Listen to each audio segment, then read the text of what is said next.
compartir una palabra que, si le tenemos que poner un título, sería Cuando no sabes qué hacer. Decí conmigo, cuando no sabes qué hacer. ¿Qué te parece? ¿Alguna vez te ha pasado? Algunos dicen, bueno, yo estaba en el examen de matemáticas y no sabía qué hacer. Se olvidó las tablas, se olvidó todo lo que había aprendido. Y a veces nos pasa, ¿verdad? Se te queda la mente en blanco. Habían algunas veces que uno pasaba a dar una lección en la escuela y habías preparado la lección y de pronto no sabías qué hacer. Te temblaban las piernas, te temblaba la carretilla, todo, y no sabías qué hacer, ¿verdad? Pero nos referimos no solo a esas cosas, sino también cuando de pronto nos enfrentamos a problemas y no sabemos qué hacer. Yo me acuerdo cuando nació nuestra primera hija, Abril, estaba una gorda tremenda, preciosa, me la entregaron y ahí estaba viendo cuando la pediatra la estaba recibiendo y estaba bañándola y lloraba y me la dieron y la tenía ahí, pero de pronto dijeron, tiene un quejido, urgente, hay que internarla, y me la sacaron, no sabía qué hacer, y me preguntaban, ¿y tu hija? Y no sé, se la llevaron, no sabía a dónde estaba, y bueno, y de ahí hasta que uno vuelve en sí y empieza a reaccionar. ¿Le pasó a usted situaciones en donde no sabía qué hacer? Situaciones en donde de pronto uno se encuentra frente a esta situación y no sabe qué hacer, no sabe para dónde ir, no sabe para dónde correr, ¿verdad? Hoy vamos a hablar acerca de estas cosas. Especialmente cuando uno trata de hacer las cosas bien, cuando uno dice, che, yo la verdad hace rato que me porto mal en esto, me porto mal en aquello, voy a tratar de acomodar las cargas, voy a tratar de ser mejor persona, y de pronto en lo mejor que uno está tratando de ser mejor, te empieza a ir mal. Y uno no sabe qué hacer, ya no entiendo nada, estamos todos locos, trato de hacer las cosas bien y me va mal. Y entonces estamos en situaciones así, en donde cuando uno no sabe qué hacer, lamentablemente, a veces toma malas decisiones, ¿sí? Fíjese lo que tenemos ahí. Hay personas que cuando no saben qué hacer, se abandonan a sí mismas, abandonan su familia, abandonan su congregación, es decir, se alejan de Dios. Mire qué mala decisión, ¿no? Pero hay gente que es así, cuando no sabe qué hacer, cuando las cosas le salen al revés, enseguida empieza a abandonar cosas. Son como esos barcos que parece que se hunden y empiezan a tirar el lastre. Bueno, por ahí dicen, bueno, no voy más a la iglesia. Ya, se terminó. No es una buena decisión. Otros dicen, voy a dejar la familia porque la verdad soy un problema para esta familia, mi esposa siempre me dice cosas, mis hijos ya no me hacen caso, y se va de la casa. ¿Qué le parece? Hay gente que cuando no sabe qué hacer hace eso, y otras veces se abandonan a sí mismos, y uno los ve que andan barbudos, que andan desalineados, y dice, ¿pero qué te pasa? Y la verdad no sé qué hacer. Me va mal acá, me va mal allá, trato de emprender esto, me sale mal. Lo que pasa es que no es fácil, ¿verdad? No es fácil cuando las cosas te salen mal y de pronto uno, ¿qué pasa? No sabe qué hacer. ¿Me está entendiendo? En otros casos vemos otra placa, cuando la gente no sabe qué hacer, hay quienes se enojan, ¿no? Y andan enojados, ¿sí? Andan con la cara caída, ¿sí? Con la trucha larga. Y entonces uno les quiere hablar de algo y están enojados, están amargados, todo lo que hablan es negativo, todo lo que dicen es para el otro lado, nada es positivo, porque la gente cuando no sabe qué hacer muchas veces toma esta posición de enojarse, se enoja con el vecino, se enoja con el jefe, se enoja con el empleado, se enoja con el amigo, con el esposo, se enoja con el perro, con el gato, anda enojado, ¿sí? Anda amargado, no sabe qué hacer, ¿sí? ¿No será que te está pasando eso, no? Cuando estamos en la iglesia tratamos de no estar enojados, ¿verdad? Más que por ahí al pastor se le ocurre que nos demos un abrazo y vea a usted, ¿no? Si estás enojado, qué problema, ¿no te parece? Pero vemos otras situaciones en donde las personas cuando no saben qué hacer, y muchas veces tal vez nos ha pasado a nosotros, fíjese lo que dice, hay quienes se dedican a lo malo. De hecho, hay mucha gente que hace cosas malas, ¿sabes por qué? Porque en algún momento no supo qué hacer. Y dijo, sí, Sí, hay gente que hace cosas mal y le va bien, ¿o no? Hay gente que roba y prospera. Hay gente soberbia y que les va bien. Entonces yo también voy a hacer así. ¿Qué tanto que voy a estar cuidándome? Yo también voy a meter la mano en la lata, como dicen algunos. Total, si no hay otra manera. Mire usted qué error, ¿no? Porque no saber qué hacer no es una excusa para dedicarse a las cosas malas. Pero hay gente que es así. Hay gente que ya no les importa nada. Y entonces pierden hasta la vergüenza de cosas que hacen.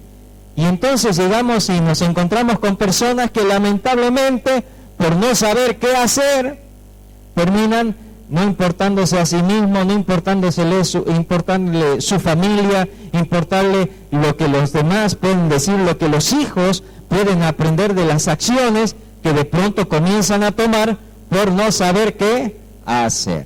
¿Me está entendiendo? Entonces, tenemos distintas situaciones, muchas gracias. Tenemos distintas situaciones que podemos vivir cuando no sabemos qué hacer. Hay otros casos extremos de personas que cuando no saben qué hacer se suicidan. De pronto, por causa de la muerte de alguien, se terminan matando ellos. O la ruptura de alguna relación, terminan suicidándose.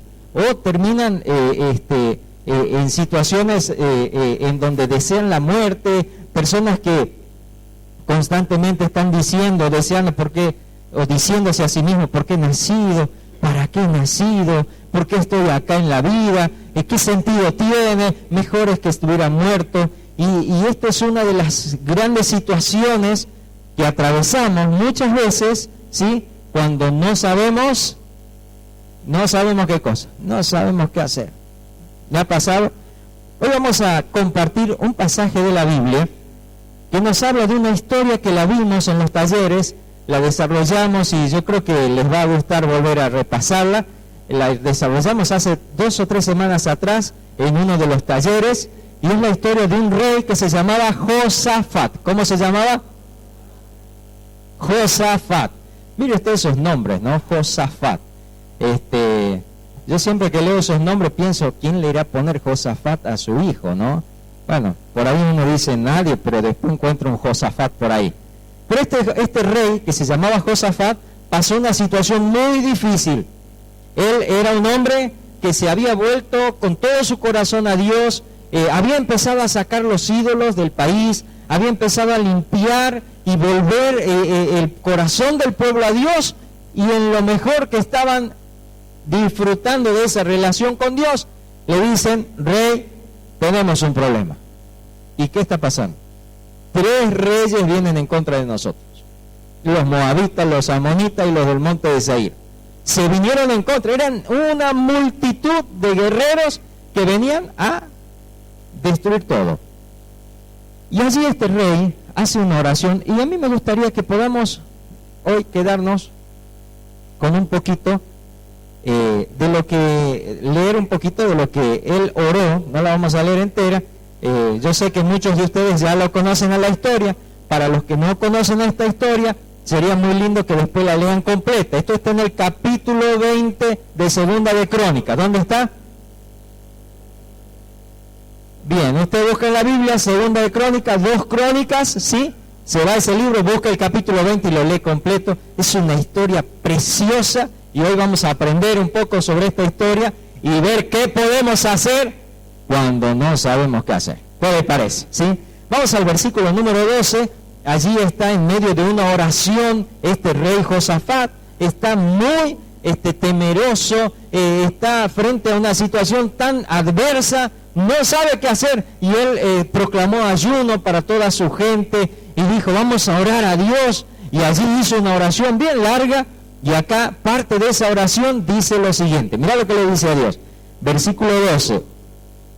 Oh Dios nuestro, fíjese que está entre signos de exclamación, o sea que gritó muy fuerte, oh Dios nuestro, no los juzgarás tú, porque en nosotros no hay fuerza contra tan grande multitud que viene contra nosotros, no sabemos qué hacer y a ti volvemos nuestros ojos. Fíjese lo que le dijo. No tenemos fuerza, no hay cómo darle a esa gente que viene en contra de nosotros, no sabemos qué hacer, ¿sí? No sabemos qué hacer.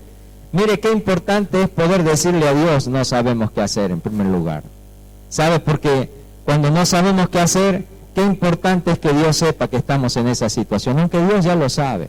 Pero muchas veces recurrimos al que no tenemos que recurrir a decirle no sé qué hacer y te terminan dando tantos consejos malos. Mire, tantos matrimonios se terminan separando porque van a pedir consejos donde no tienen que pedir. ¿Y qué le dicen? Si las mujeres no sirven, déjala. Y la mujer le dice, no, si los hombres todos son unos sinvergüenza, déjalo. No, cuidado, busque un consejo en Dios. Si usted no sabe qué hacer, no vaya a pedir consejo a cualquiera. Así que hoy vamos a ver un poquito qué pasaba con todo esto. Este rey estaba, pero con un miedo tremendo, estaba a punto de perder su reino, su familia, sus bienes, su pueblo. Se le venía abajo todo, a pesar de que él había tratado de buscar a Dios, fíjese. Así que en esa situación no sabía qué hacer para lograr tener un poco de paz. Y por ahí, ¿quién le dice? Lograr salir adelante en la situación en donde estaba. Fíjese lo primero que hizo este rey, y es lo primero que vamos a aprender hoy. Si no sabes qué hacer, decí conmigo, si no sabes qué hacer, volvé tus ojos a Dios. ¿Sabes? Muchas veces miramos tanto los problemas que lo vemos más grande de lo que son.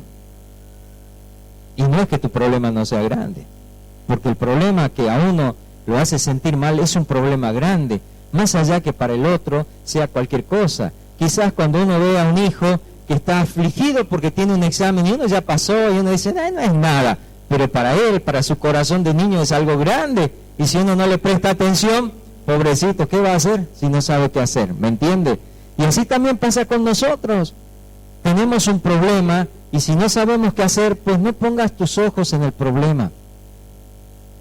Pone tus ojos en Dios. Muchas veces estamos allí pensando en el problema y pensando en soluciones, pensando si hago esto, si hago aquello, si hago lo otro, y empezamos a decir, mire, no está del todo mal, pero yo le estoy dando un consejo bíblico. Ponga sus ojos en Dios, porque cuando ponemos los ojos en Dios, empezamos a ver al Dios que es más grande que cualquier problema. Amén. Cuando pones tus ojos en Dios, estás haciendo algo que no todos hacen. Entonces a vos te va a pasar algo que no le pasa a todos. Amén. Así que lo primero que podemos aprender de este hombre, de este rey, es que cuando nos encontramos en situaciones donde no sabemos qué hacer, una de las mejores cosas es poner nuestra mirada en Dios, porque Dios sí sabe qué hacer. Amén. En segundo lugar, fíjese en el siguiente versículo lo que dice: y todo Judá estaba en pie delante de Jehová con sus niños y sus mujeres y sus hijos. Era un tiempo de una aflicción nacional. Todos estaban de pie. ¿Y sabe qué estaban haciendo? Esperando en Dios. Así que lo segundo que puedes hacer es, si no sabes qué hacer, comenzar a esperar en Dios. Amén. Pero no esperando como si estuvieras esperando el tren, ¿sí? Porque si usted va a esperar el tren, uno se va a pasar días esperando, ¿verdad? Y ya te empiezan las dudas. ¿Será que pasa el tren? ¿Será que pasa o que no pasa? No, pero yo creo que ya no pasa. Y chao, te va a volver a la casa, ¿verdad? Usted tiene que esperar a Dios con fe. ¿Me está entendiendo? Porque muchos esperan en Dios, pero se desesperan porque no tienen fe. Esta gente esperaba en Dios, porque por otro lado no les quedaba otra cosa. No sabían qué hacer, pero se pararon frente al Señor y ahí se quedaron. Qué bueno es tener gente que te acompañe a esperar en Dios. En algunas situaciones Jesús, cuando fue a hacer un milagro, ¿se acuerdan cuando fue a resucitar a aquella niña que estaba muerta? Sacó a todos los que estaban llorando de la pieza. Porque esa gente no te sirve. Si vos querés esperar en Dios, juntate con gente que espera en Dios. ¿Me entiendes?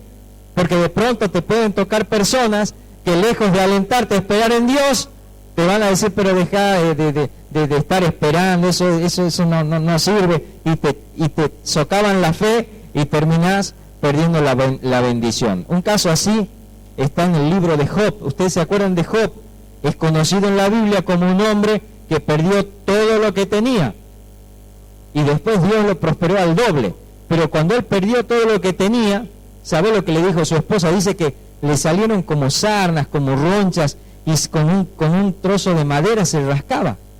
Estaba ahí tirado el hombre en ayuno, no podía entender por qué Dios le había quitado todo lo que tenía. Y entonces su mujer le dijo: pero, ¿hasta cuándo vas a esperar? Maldice a Dios y muérete. Mire qué mujercita que tenía, ¿no? Pobre Job. Encima de todos los problemas, su esposa le da semejante mal consejo. Y Job le dice: pero mujer, ¿cómo no vamos a recibir de Dios solamente lo bueno? ¿No podemos también recibir lo malo? Mire qué sabio que era este hombre. Y dice la palabra que Job no pecó con sus labios, se cuidaba mucho de lo que él podía decir. Pero muchas veces nos vamos a enfrentar con gente que no te ayuda a esperar en Dios. Y especialmente nosotros mismos somos mala compañía a veces, porque nuestra mente empieza: pero tengo que hacer algo, pero no puede ser que me quede ahí, pero tengo que hacer algo tengo que hacer. Y dígame si más de una vez no la embarramos por querer hacer algo. Y era más fácil quedarse quieto y esperar en Dios y ver la salvación de Dios que ponerse a hacer cosas y entorpecer las cosas que Dios quería hacer con nosotros. Les quisiera leer un salmo que está es el número 37. Fíjese lo que dice Salmo 37. Si usted tiene, márquelo después aquí a 2 de Crónicas, porque vamos a volver, ¿sí? Salmo 37, dice así la palabra, versículo 7 al 9. ¿Ya lo tiene? Dice así: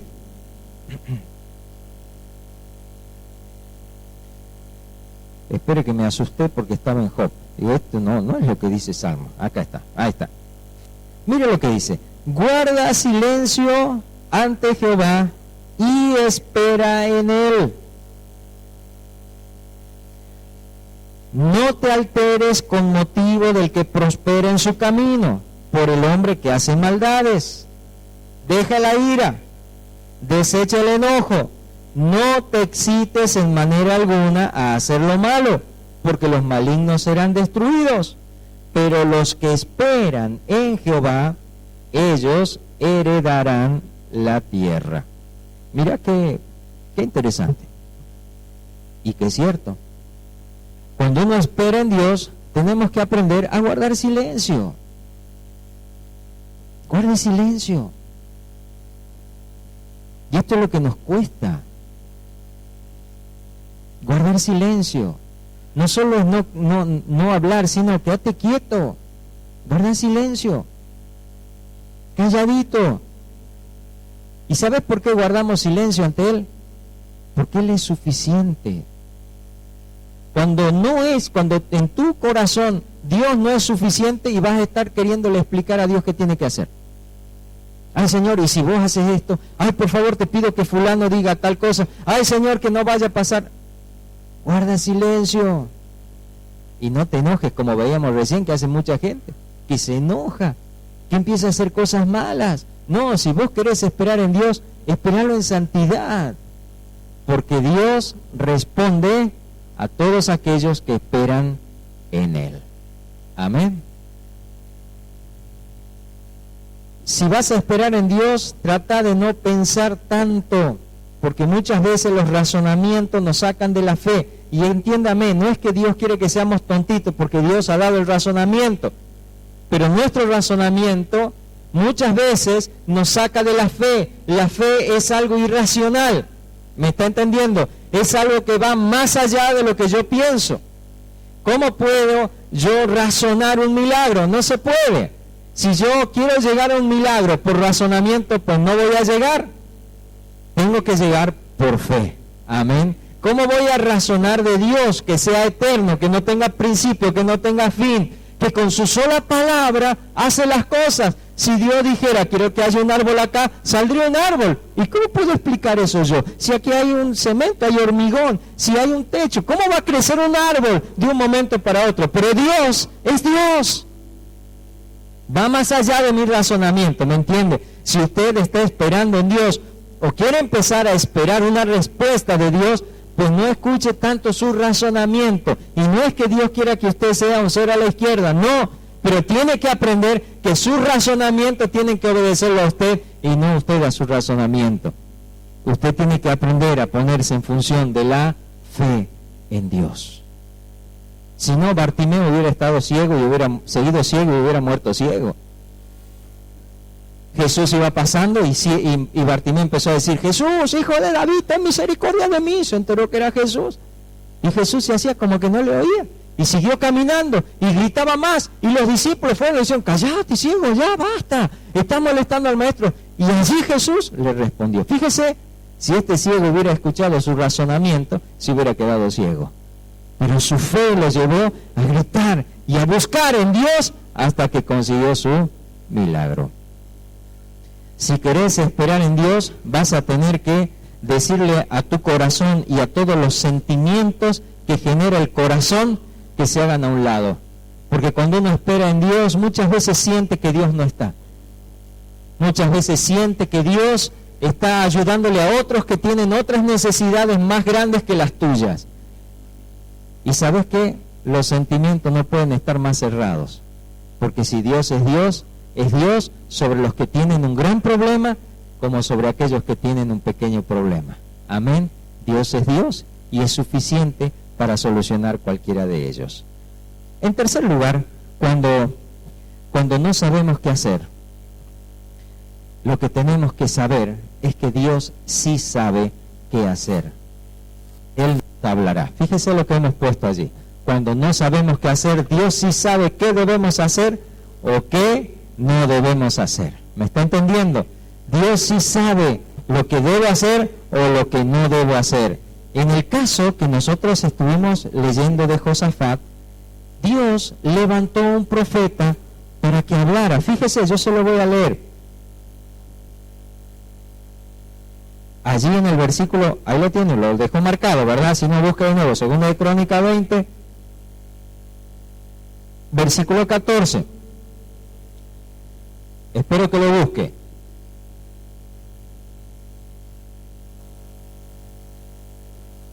Y estaba allí, ya lo tiene. Y estaba allí Jaasiel, hijo de Zacarías, hijo de Benaía, hijo de Jehiel, hijo de Matanías, levita de los hijos de Asaf, sobre el cual vino el Espíritu de Jehová en medio de la reunión y dijo: oíd Judá y todos vosotros moradores de Jerusalén, y tú, rey Josafat, Jehová os dice así. Y allí le habla el profeta. Cuando vos no sabés qué hacer, tenés que saber que Dios sí sabe qué hacer. Y si lo estás esperando, Dios te va a hablar, porque Dios habla. En este caso habló a través de un profeta. Y Dios hoy nos está hablando a todos nosotros a través de un pasaje de la Biblia. Y Dios puede hablarte cada día a través de la lectura bíblica. Y Dios puede hablarte a través de las circunstancias que te rodean. Dios puede hablarte a través de un sueño. Dios puede hablarte de muchas maneras. Amén. Pero la manera más hermosa a través de la cual Dios nos habla es a través de la palabra de Dios. Amén. ¿Sabe? Dios quiere hablarnos. El gran problema que tenemos es que muchas veces nosotros esperamos por un momento y después nos cansamos y ya empezamos a hacer lo nuestro. Ten paciencia, espera en Dios, porque Dios va a hablar a tu corazón. Dios va a obrar en la situación en la que estás pasando. Amén. Si lo espero, Dios responde y Dios hablará de una manera clara. No te hagas problema. Muchas veces nosotros preguntamos cosas a Dios y decíamos: ¿cómo será que Dios nos va a responder? Ahí no me dejaban pensar. No vamos a pensar eso, porque Dios lo va a hacer. Y siempre lo hizo. Siempre nos habló y siempre nos mostró. Siempre nos respondió. Y así también con vos. ¿Sabes por qué? Porque vos tenés el Espíritu de Dios y has creído en Jesucristo y le has recibido como tu Señor y Salvador. El Espíritu de Dios está en vos. Entonces Dios va a hablar desde tu interior. Amén. Y te va a dar convicciones claras de lo que debes hacer o de lo que debes dejar de hacer. Entonces es tiempo de obedecerle. En cuarto lugar, cuando no sabemos qué hacer, una de las primeras cosas que Dios nos dirá que hagamos es que corramos al miedo de nuestras entrañas. Cuando tenemos un problema, el miedo es un mal compañero. Si algo el Señor repitió muchísimas veces, saben, a sus discípulos, yo pensaba que lo que más repitió Jesús en su ministerio era que amemos a los otros. Pero ¿sabe qué es lo que más repitió Jesús en su ministerio? No tengan miedo, no tengan miedo, no tengan miedo. Porque el miedo corre los milagros. ¿Me está entendiendo? Obstaculiza los milagros. Entonces, si has empezado a esperar en Dios, lo primero que Dios nos dice es que ya basta de tener miedo. Pero es que no puedo. Es que tenés que tomar la decisión de enfrentar el miedo. El miedo es un sentimiento muy fuerte, muy poderoso. Pero cuando empezamos a alimentarlo, se hace cada vez más grande. Pero si yo empiezo a oponer mi fe al miedo y empiezo con la palabra de Dios a declarar cosas en contra de ese miedo, ¿sabe qué va a pasar? Ese miedo se tiene que ir de tu vida, se tiene que ir de tu corazón, se tiene que ir de tu sistema, porque Dios empieza a manifestarse y las cosas de Dios empiezan a suceder. Amén. Una de las primeras cosas que Dios tiene que decirnos para poder ayudarnos es justamente: no tengas miedo, no tengas miedo. ¿Sabes qué pasa? Es que muchos de nosotros vemos el problema y no vemos todo lo que está en favor de nosotros. Vemos lo incapaces que somos, lo difícil que va a ser la situación, y dejamos de ver que Dios está por nosotros. ¿Y cómo es que dice la palabra? Si Dios es por nosotros, si Dios es por nosotros, ¿quién contra nosotros? ¿Habrá algo que pueda en contra de Dios? De ninguna manera. Fíjese lo que le dice allí este profeta en el versículo 15 y en el versículo 17. Mira lo que le dice. Y dijo: oíd Judá todo, y vosotros moradores de Jerusalén, y tú, rey Josafat, Jehová os dice así. ¿Qué es lo primero que le dice? No temáis, ni os amedrentéis, no te achiquéis frente al problema, delante de esta multitud tan grande, porque no es vuestra la guerra, sino de Dios. ¿Qué papá, si su hijo tiene un problema, le dice: ese es tu problema, arreglátela solo? ¿Verdad que como papá vamos a defender a nuestros hijos y vamos a actuar para bien de ellos? Pues si Dios es tu padre, ¿no piensas que Dios se va a hacer cargo de las situaciones en donde estás? Y más allá, si has entrado en esas situaciones por causa del pecado o por causa de haber alejado tu corazón, ¿no nos ha enseñado Jesús qué gran misericordia tiene este padre, que es como aquel padre cuyo hijo le pide la herencia y se va, y después vuelve habiendo malgastado todo, y encima lo abraza y lo recibe con gozo? ¿No es así tu padre? Pues entonces, ¿cómo no aprender a creer y a descansar que Él es el que pelea nuestras batallas? Fíjate lo que dice en el versículo 17. No habrá para qué peleéis vosotros en este caso. Paraos, estad quietos y ved la salvación de Jehová con vosotros. Oh Judá y Jerusalén, no temáis ni desmayéis, salid mañana contra ellos, porque Jehová estará con vosotros. Qué precioso, ¿no? Cuando Dios sale a favor de su pueblo. ¿Y a favor de quién sale Dios? A favor de todos los que aman.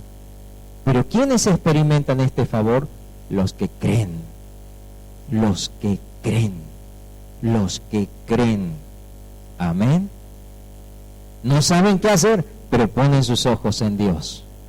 No saben qué hacer, pero dicen al miedo: yo no quiero más miedo en mi vida. No saben qué hacer, pero allí están esperando que Dios obre en su corazón, ¿me entiende? No están rezongando, no están quejándose, no están cada vez con más, haciendo más grande el problema.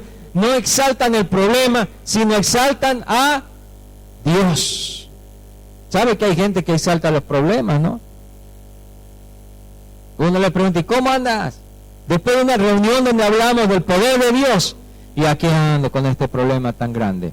Esta persona le entró por un oído y le salió por el otro, porque está tan centrado en sí mismo, sus ojos están tan puestos en su problema, que no puede ver que Dios le está extendiendo la mano para sacarlo de ese problema. Finalmente, en quinto lugar, cuando nosotros no sabemos qué hacer y buscamos a Dios, cuando nos paramos delante de Él y le esperamos, Dios nos va a hablar. Y cuando Dios nos hable, ¿sabes qué tenés que hacer? Tenés que adorarle, tenés que reconocerlo, tenés que recibir la palabra de Dios. ¿Me estás comprendiendo? Hay mucha gente que va a buscar un consejo, busca una palabra de Dios y recibe la palabra con gozo. Yo creo que en el taller de la siesta vieron la parábola del sembrador. Y hay gente que la recibe a la palabra, pero está tan duro su corazón que las aves del cielo se la roban. Hay otros que reciben la palabra, pero hay tantas durezas en su vida, piedras, que no dejan que esa palabra tire raíz y crezca. Y hay otros que reciben la palabra, pero el afán de este mundo y el engaño de las riquezas hace que esa palabra quede ahogada como si fuera sembrada entre espinos. Pero qué lindo es cuando uno le da un consejo a una persona que valora la palabra de Dios y dice, ¿esto es lo que Dios dice? Sí, y entonces lo hace. No cuestiona, lo hace. Josafat podría haber dicho, pero Dios, ¿no sería mejor que nos des un arma secreta para que nosotros venzamos? ¿No sería mejor que venga tu espíritu sobre todos nosotros y nos levantemos y vayamos en contra del enemigo? ¿No sería mejor que mandes un ángel? Podría haber dicho muchas cosas, pero ¿qué le dijo el profeta? Paraos, quedaos quietos, que Dios peleará por vosotros. ¿Y qué te dice Dios a vos? ¿Será que Dios no te habla porque no aprendiste a escuchar y a reverenciar su palabra? Hay mucha gente a la que Dios le habla y le habla y le habla, pero así como Dios le habla, lejos de adorar a Dios y de decir, Señor, yo acepto y tomo tu palabra, la voy a obedecer, la voy a reverenciar a tu palabra, la menosprecian. ¿Me está comprendiendo? Allí Josafat, cuando recibió esta palabra, mira lo que hizo Josafat, versículo 18. Entonces Josafat se inclinó rostro a tierra, y asimismo todo Judá y los moradores de Jerusalén se postraron delante de Jehová y adoraron a Jehová. Si Dios te habla, ¿sabes qué tenés que hacer? Tenés que adorar a Dios, tenés que aprender a postrarte delante de Dios. Porque el postrarnos es el reconocimiento físico y espiritual de que estamos delante de Dios. Cuando te postras delante de Dios y le dices, Señor, yo te reconozco y tomo tu palabra y la recibo y la valoro, te creo, Dios, te creo todo lo que me has dicho, y le adoras, entonces mira lo que puede pasar. Versículo 19. Y se levantaron los levitas de los hijos de Coat y de los hijos de Coré para alabar a Jehová, el Dios de Israel, con fuerte y alta voz. Cuando reconocemos a Dios, yo no sé por qué, pero el corazón se te llena de alegría, porque ya tenés lo más importante, tenés una palabra. Cuando hay una palabra de Dios en tu vida, no hay nada que pueda destruirla, porque la palabra de Dios es el Dios que con su sola palabra creó los cielos y la tierra. Si Dios ha dicho te va a ir bien, ¿cómo te va a ir? Pero si te salen las cosas mal, ¿cómo te va a ir? Te va a ir bien. Pero si son más fuertes que vos y tienen todas las leyes a su favor y están allí para hundirte, ¿cómo te va a ir? Te va a ir bien, porque Dios lo dijo. Si Dios dijo, no vas a perder, es que no vas a perder. Por más que todos te lo digan, por más que todos se burlen, si Dios dijo no vas a perder, no vas a perder. Si Dios dijo te va a ir bien, te va a ir bien. ¿Saben? Sé que muchos de nosotros pasamos por situaciones difíciles, pero qué bueno es saber que Dios sabe lo que tenemos que hacer y que solo recurrir a Él con un corazón sencillo, con un granito de mostaza de fe, puede cambiar nuestra historia.